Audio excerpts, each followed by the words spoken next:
बिस्मिल्लाहिर्रहमानिर्रहीम अस्सलाम वालेकुम। आज हम बनाने जा रहे हैं फ्राई फिश की रेसिपी, जिसको हम फिश पकोड़ा भी बोलते हैं। ये बहुत ही टेस्टी बन जाते हैं, ऊपर से क्रिस्प अंदर से नरम बन जाते हैं। आप इस रेसिपी को ज़रूर ट्राई कीजिएगा। हमने यहाँ पे 1 kg बोनलेस फिश लिया, विद बोन भी ले सकते हो। हम इसको क्यूब शेप दे रहे हैं, आप कोई भी शेप दे सकते हो। हम इसको अच्छे से कट कर लेंगे। कट करने के बाद हम इसमें कुछ मसाले ऐड कर लेंगे।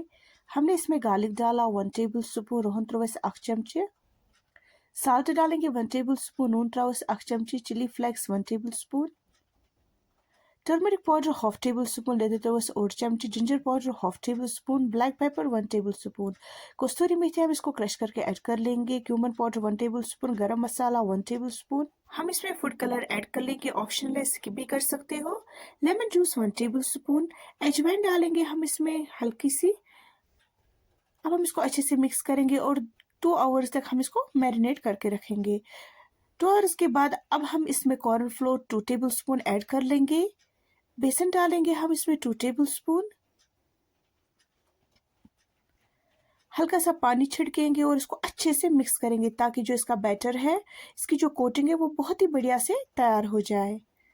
अब इसके बाद भी हम इसको और एक बार मैरिनेट करना है 30 मिनट्स तक।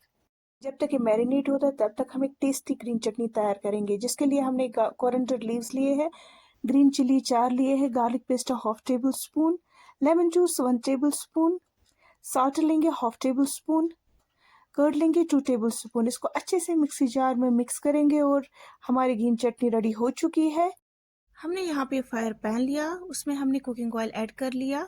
कुकिंग ऑयल गर्म होते ही हम इस फिश को इसमें ऐड कर लेंगे एक एक करके। इसको हमें डीप फ्राई करना है। इस फिश को हमें 3 या 4 मिनट बिल्कुल भी नहीं पलटना है, जब तक ये नीचे से अच्छी तरीके से फ्राई ना हो जाए।